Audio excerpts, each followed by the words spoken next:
Hello friends, welcome to my channel knowledgeable.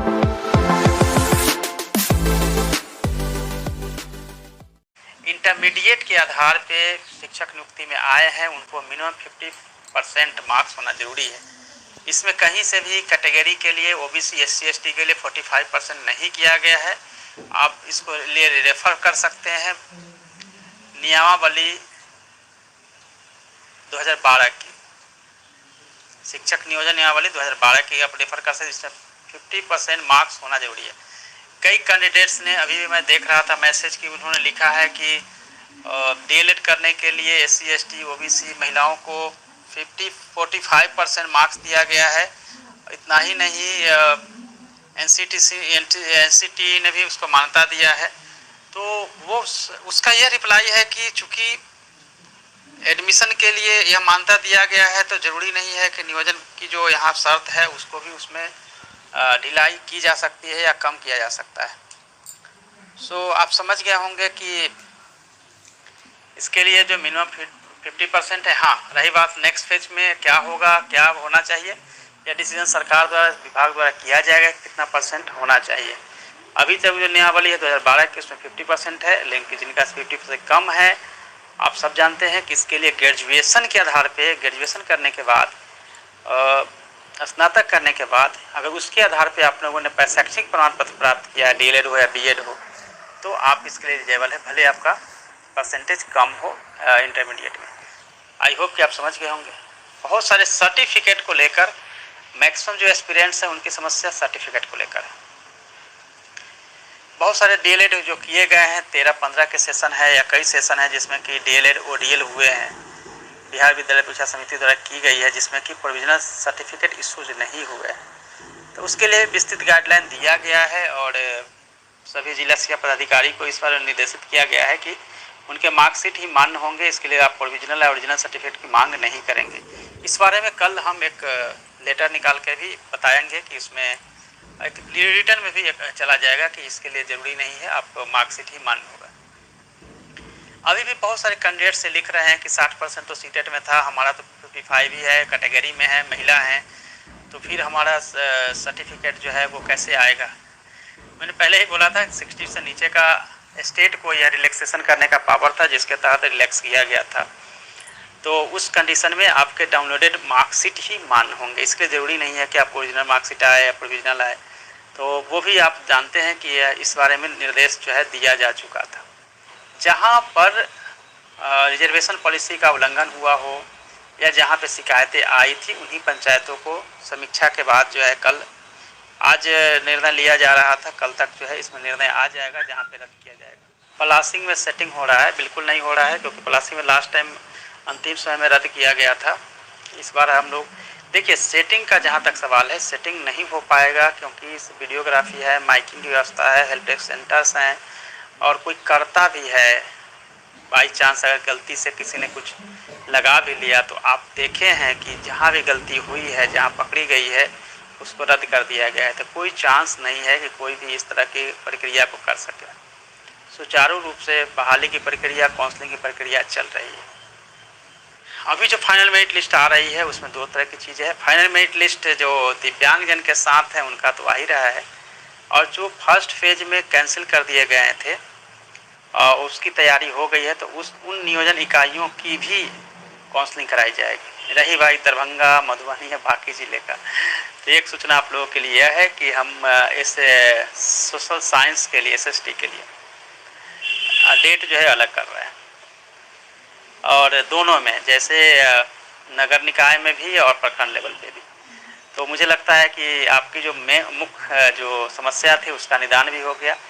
जो बड़े ज़िले हैं जिसमें प्रखंड बहुत ज़्यादा है, जो एक साथ एक जगह नहीं हो सकता है, तो यह रखा गया है कि उसमें से हाफ और उससे थोड़े अधिक जो है ब्लॉक कवर किया जाएगा। सभी ब्लॉक को कवर नहीं किया जाएगा, कुछ ब्लॉक को रखा जाएगा, जो कि थर्ड राउंड हम लोगों का आएगा, उसमें हम लोग उसको कवर करेंगे, ताकि सभी को अपॉर्चुनिटी भी मिले और सभी को का चयन भी जो है हो सके। तो कैंडिडेट्स के हिसाब से सब कुछ जो है वो तय किया गया। और चूँकि एक काउंसलिंग के बाद सर्टिफिकेट को अपलोड भी करना पड़ता है, ताकि पूरी जो है पारदर्शिता बनी रहे, इसलिए थोड़ी गैप रख के उसको पूरा किया गया है। और पहले की तरह इस बार भी पूरी वीडियोग्राफी होगी, माइकिंग होगी, और जो थोड़ी बहुत कमी रही है फर्स्ट राउंड में उसको सेकेंड राउंड में नहीं होने दिया जाएगा। तो सेकेंड राउंड और भी कम्प्लीटली जो है वो डिफरेंस और बेटर, और जो एक्सपीरियंस रहा फर्स्ट राउंड से सेकेंड राउंड में और भी, तो उसकी सख्ती जो है आप लोगों को देखने को मिलेगी। FIR जो है वो आप सब जानते हैं बड़ी संख्या में हुई है। सर्टिफिकेट को लेकर मैं एक बार फिर से बताता हूँ, जहाँ भी नाम में गलती हुई है, मेरिट लिस्ट में हो या फिर फाइनल मेरिट लिस्ट में हो, या आपके सर्टिफिकेट ओरिजिनल है उसमें अगर गलती हुई है, नेम में अल्फ़ाबेटिकल, तो एफिडेविट देकर आप अपना काउंसलिंग की प्रक्रिया को पूर्ण कर सकते हैं। लेकिन मेरिट लिस्ट में किसी ने गलत सर्टिफिकेट प्रोड्यूस किया है और बाद में वो एक्चुअल में कम मेरिट वाला मार्कशीट लेके आते हैं, तो उनको जो है फर्जी माना जाएगा, उनका काउंसलिंग नहीं कराया जाएगा। कई जगह से शिकायत आई थी कि ऐसा भी हुआ है कि 80% पे किया गया, बाद में जो है ओरिजिनल सर्टिफिकेट लेकर उन लोगों ने काउंसलिंग करवाया। ऐसा नहीं हो पाएगा, क्योंकि जब उकाड़ा जा रहा है और कहीं से भी कुछ भी अगर लगेगा कि अनियमितता की गई है तो कोई भी नहीं बच पाएगा। और हम लोगों ने पंचायत सचिव पे भी FIR, नियोजन इकाई पे भी FIR का ऑर्डर दे रखा है। अब जिनका सिलेक्शन हो गया है वो भी परेशान है कि अब ज्वाइनिंग कब मिलेगी। ये पहले सेकेंड राउंड और थर्ड राउंड भी जब पूरा हो जाएगा काउंसलिंग, फिर सर्टिफिकेट चेक होने के बाद, बार बार मैंने कहा है सर्टिफिकेट चेक होने के बाद आपका एक बार सिलेक्शन हो चुका है, अब ज्वाइनिंग लेटर ही मिलना है, जिसको नियोजन पत्र कहते हैं। बट ये अभी आपको जानना बहुत ज़रूरी है कि नियोजन पत्र आपको मिल जाएगा समय से, इसमें कोई दिक्कत नहीं आएगी कि नियोजन पत्र में आपको दिक्कत हो रही है। वैसे भी कोई भी रिजल्ट आता है तो 2-3 महीने तो लग ही जाते हैं, उसके बाद ही ज्वाइनिंग लेटर आती है। कई जगहों से आ रहा है कि पंचायत से नाम हटा दिया है, तो इस बारे में भी हमने पहले भी बताया था, और इस आधार पे लगभग हमने 400 ऐसे पंचायत थे जहाँ पे काउंसलिंग को रद्द किया गया था, क्योंकि और वहाँ पे नाम जो हटा दिया गया था, रिसिप्ट कैंडिडेट के पास था, तो वो भी कंप्लेन को गंभीरता से लिया जाएगा। कई जगह हम लोगों ने नाम भी ऐड करवाए हैं जहाँ पे भी नाम उनका होना चाहिए था, नाम हटा दिया था कि गलत मंशा से नियोजन इकाई ने पंचायत लेवल पे इसमें देखा गया है गड़बड़ी हुई है, उसका नाम भी जुड़वाया जा रहा है। तो ये इंश्योर करवाया जा रहा है, जो मैंने बताया था 22-15-181 पर आप अपना कंप्लेन देकर आप रजिस्टर्ड करवा सकते हैं। थर्ड राउंड की मैं बात कर रहा हूँ। थर्ड राउंड जो है वो third week of August, third week fourth week में हम लोग स्टार्ट कर देंगे। पहले हम लोग सेकेंड राउंड में जा रहे हैं, थर्ड राउंड जो है इसी मंथ में अगस्त महीने में थर्ड राउंड होगी। गोपालगंज का मेरिट लिस्ट मैंने नोट डाउन कर लिया है, नहीं शो कर रहा है। रजनीश सिंह वो मैं भेज देता हूँ, वो आ जाएगा। गोपालगंज का चूँकि क्लब कर दिया गया था दिव्यांगजनों का सीट, तो उसको हमने फिक्स करवाया है पंचायत के साथ, इसीलिए उसमें थोड़ा समय लग गया है। अब जो है क्लब नहीं रह गया है, दिव्यांगजनों के सीट जो है वो क्लियर कट फिक्स कर दिए गए हैं, तो इसमें कोई दिक्कत नहीं आएगी। साइंस सहित काउंसलिंग पहले होनी चाहिए 6 से 8 की, बिल्कुल ऑलवेज जो है हमारी जो है 6 से 8 हमेशा पहले होगी, 1 से 5 उसके बाद ही होगी, क्योंकि 6 से 8 में जो मेरिटोरियस है वो या जिनका 6 से 8 में होना है उनका हो जाएगा, 1 से 5 बाद में होगी। कई ऐसे कैंडिडेट्स हैं जिनका कहना है कि मैं तो 6 से 8 में हूँ इसलिए 1 से 5 कर दीजिए, तो 6 से 8 में हमको चांस मिल जाएगा। ऐसा भी नहीं हो सकता है कि केवल कुछ कैंडिडेट्स को लाभ पहुँचाने के लिए कुछ ऐसे गलत निर्णय लिए जाएंगे। 6 से 8 पहले होगा, 1 से 5 उसके बाद होगी। पहले नगर निकाय होगा, प्रखंड होगा, उसके बाद पंचायत होगी। पर दरभंगा में आप लोग बता रहे हैं कि बहुत दूर दूर पे किया गया है, मैंने निर्देशित किया है कि वो जो है पास हो जाएगा। दरभंगा में भी, सारण में भी, ऐसे ज़िले में पूरा का पूरा ब्लॉक का हम लोग नहीं करवाने जा रहे हैं एक साथ, क्योंकि एक साथ करवाने से अपॉर्चुनिटी जो है कैंडिडेट्स को कम मिलेगा। उसमें से हम लोगों ने SST को भी अलग कर दिया है, SST के लिए अलग डेट है जिसमें वो जा सकते हैं। 1 से 5 की काउंसलिंग 2 दिन, चूँकि नगर निकाय के लिए 1 से 5 अलग है, प्रखंड के लिए 1 से 5 अलग है, और फिर पंचायत के 1 से 5, तो 1 से 5 के लिए 3 दिन मिलता है। ऐसा नहीं है कि केवल एक अलग अलग दिन किया जाए। पहले समस्या थी कि आप 1 से 5, 6 से 8, तो 6 से 8, 1 से 5 अलग अलग कर दिया गया, नगर निकाय का भी, प्रखंड का भी। तो ये आपकी समस्या लग रही होगी कि दोनों जो है वो एक साथ कर दिया गया है, तो एक साथ नहीं है, उसको भी हम लोग अलग अलग कर रहे हैं। बीएड का प्रोविजनल डिग्री नहीं है, कोई बात नहीं है, आपको अपना मार्कशीट का होना बहुत ज़रूरी है। ये रिलैक्स किया गया। 15 अगस्त तक नियुक्ति पत्र सर्टिफिकेट चेक होने के बाद ही मिल पाएगी। महिला कैंडिडेट को पहले बुलाया जाए नहीं संभव है, क्योंकि वो जो है अपने रिजर्वेशन के लिस्ट पे चले जाएगी। चयन सूची जो है कुछ पंचायत को छोड़ के बाकी सब जो है ऑलरेडी आ चुका है। डॉक्यूमेंट चेक होते हैं, ज्वाइनिंग करवा के डॉक्यूमेंट चेक होते हैं, लेकिन बिहार में फर्जीवाड़ा ज़्यादा होते हैं, इसीलिए डॉक्यूमेंट चेक करवा के ज्वाइनिंग होगा। और ये जो डिमांड करते हैं ज्वाइनिंग करा के सर्टिफिकेट चेक करने वाले, सब फर्जी स्टूडेंट मुझे लगते हैं। जहाँ भी डेट का पूछ रहे हैं, डेट आपको कल बता दिया जाएगा। ये चेक करवा के वीडियोग्राफी से और फिर कैंसिल किया गया। आप इसी से समझ सकते हैं कि इस बार की काउंसलिंग जो है वो कैंडिडेट्स प्रो है, यानी कि कैंडिडेट्स के हिसाब से सब कुछ। और सरकार का मुख्य उद्देश्य भी है कि 100% ट्रांसपेरेंसी हो। ट्रांसपेरेंसी के लिए कैंडिडेट्स का फीडबैक का होना भी बहुत ज़रूरी है। अब आप खुद देख सकते हैं, जिस दिन काउंसलिंग हो रही थी उस दिन मैं पूरे दिन लाइव रहता हूं, और पूरे दिन लाइव रहता हूं तो जितने कॉल्स आते हैं उसको अटेंड करता हूं। अटेंड करने के बाद at a time speaker on करके वीडियो हो या पंचायत हो या नियोजन इकाई हो, कोई भी लेवल पे हो, उससे बात करके उसी समय उसका निदान हो जाता है।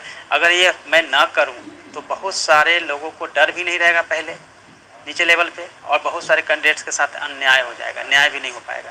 तो जितना ज़्यादा मैं इजी एक्सेस हो पाऊँगा कैंडिडेट्स के साथ, उतना ज़्यादा से ज़्यादा इजी और ट्रांसपेरेंसी आ पाएगी। अगर मैं कैंडिडेट से दूर रहूँगा तो फिर ये कैंडिडेट्स के साथ जो होगी या अन्याय होगा या गलत किया जाएगा या गलत होगा किसी नियोजन इकाई द्वारा, वो हो जाएगा। इसीलिए हम 100% चाहते हैं कि सभी यूथ के साथ, सभी कैंडिडेट्स के साथ उनके फीडबैक को जाने, उनके साथ रहें, जिससे कि काउंसलिंग प्रक्रिया जो है 100% ट्रांसपेरेंट हो। क्योंकि इसमें से मैक्सिमम जो कंप्लेन है वो जेन्युइन है। कैंडिडेट्स के आए, मैंने चेक करवाया, सही पाया गया। आप खुद बताइए कि आपने 5 से 6 जगहों का बताया कि नाम रिपीट है, मैंने चेक कराया, एक जगह ग्रामेटिकल है, लेकिन दूसरी जगह ये भी पता चला पूर्णिया में कि किसी और का सर्टिफिकेट लेकर किसी और ने स्कैन करके जो है वो जाके उसने काउंसलिंग करा लिया, और ओरिजिनल कैंडिडेट के वो गए ही नहीं, अपने घर में है। इसे समझ लीजिए कि ये सब आप लोगों ने बताया। उसके बाद मुंगेर नगर निगम का 2 एक लड़के का, पिंकी कुमारी लड़की का आता है कि हम तो काउंसलिंग में गए ही नहीं और मेरा तो चयन कहीं और हो चुका है और यहाँ पे मेरा नाम फाइनल मेरिट लिस्ट में आ गया।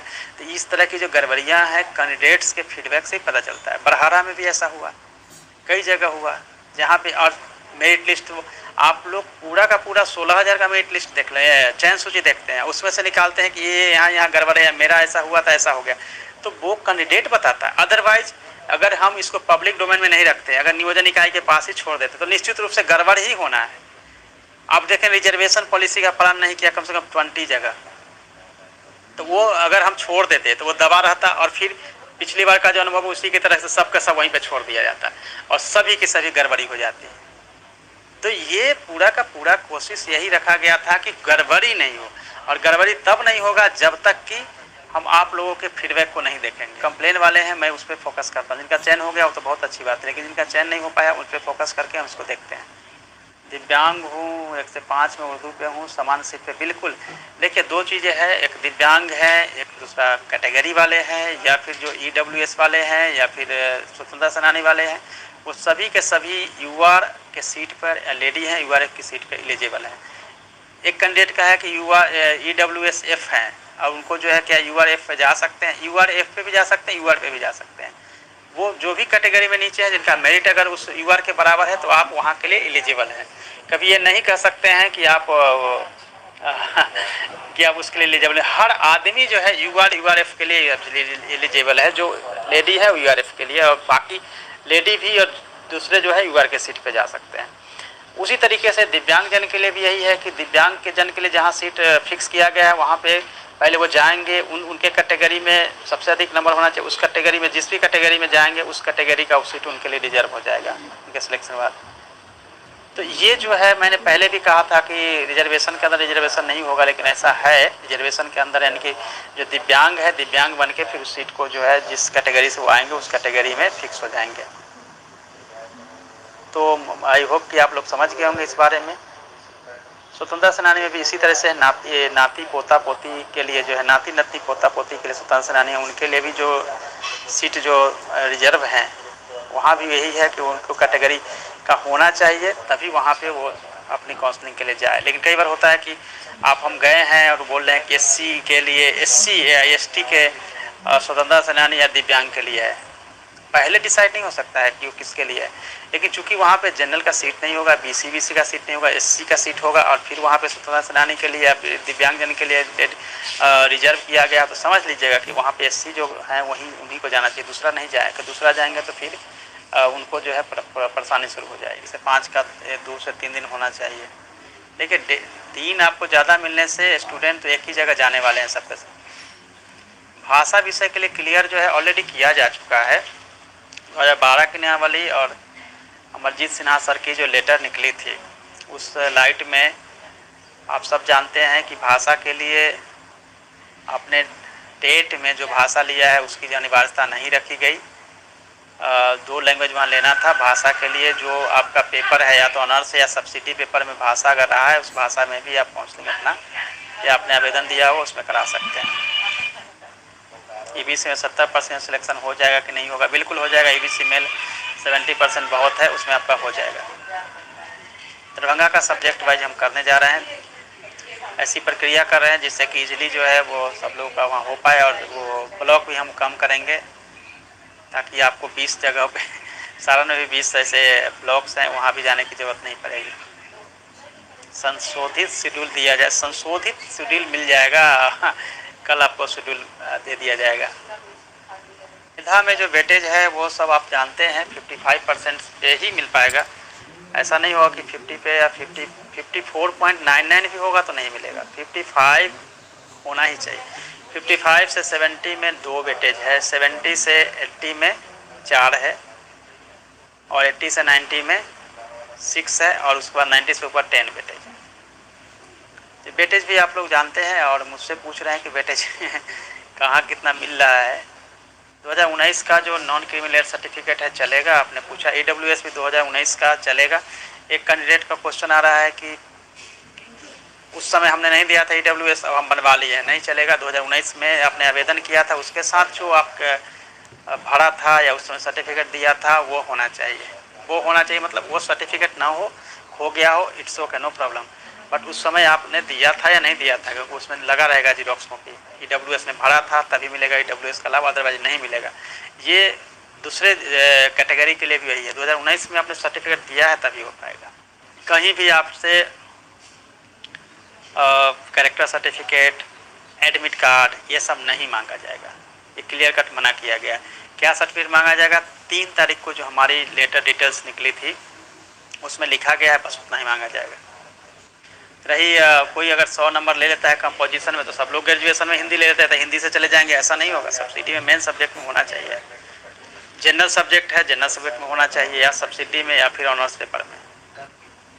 NIS का स्कूल का जांच कीजिए, जांच सब बाद में हो जाएगी, NIS वाले का या दूसरे भी है। EWS लिखा गया है, कोई दिक्कत नहीं होगा, कोई दिक्कत नहीं होगा। सर स्टेट का क्या होगा? स्टेट का तो आपको पता है कि बाद में होगी। सर्टिफिकेट को लेकर OBC हो, कोई भी सर्टिफिकेट हो, डोमिसाइल हो, जो भी सर्टिफिकेट हो, सभी सर्टिफिकेट का एक ही उसमें है कि सर्टिफिकेट जो है वो अप टू डेट नहीं हो। 2019 का भी है तो चलेगा, कोई भी सर्टिफिकेट, और आपके उस समय का नहीं है, नया भी है तो भी है।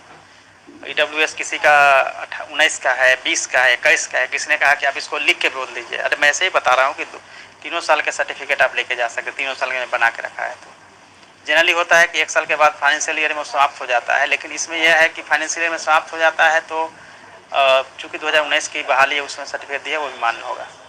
जैसे non criminal certificate, non criminal certificate चूँकि उसमें मांगा नहीं था पंचायत नियोजन इकाइयों ने या फिर किसी नियोजन इकाई ने, तो हमने कहा था कि जाति आवासीय के आधार पर ही आपका हो जाएगा। और आज चूँकि इतना समय मिल गया था, आप लोग बना लिए होंगे, फिर भी नहीं बनवा पाए होंगे, कोई दिक्कत नहीं है। जाति आवासीय के आधार पर उस समय आप मूल आवेदन वही लगाए थे तो उसके आधार पर चलेगा। लेकिन अगर NCL बना लिए नॉन क्रिमिनल सर्टिफिकेट तो उसको लेते जाइएगा, उसको सबमिट कर दीजिएगा। ट्रांसफ़र होगा या नहीं, कब होगा प्लीज़? किसका ट्रांसफ़र? ट्रांसफ़र 3 साल के बाद टीचरों का हो जाएगा, आप सब पता है। ट्रांसफ़र सभी ट्रांसफरेबल जॉब है, इसलिए जहाँ भी आपको अपॉर्चुनिटी मिले वहाँ पे ज्वाइन कर लीजिए। सर दिव्यांग को सीरियल में कब बुलाया जाएगा? दिव्यांग को सबसे पहले बुलाया जाएगा सीरियल में, चिंता नहीं करिए। जो भी दिव्यांगजन हैं उनको सबसे पहले बुलाया जाएगा। जो रिवाइज शेड्यूल है कल आपको मिल जाएगा। BA जनरल जो है 3 सब्जेक्ट होता है, उसमें से कोई भी सब्जेक्ट होगा आप एलिजिबल हो जाएंगे।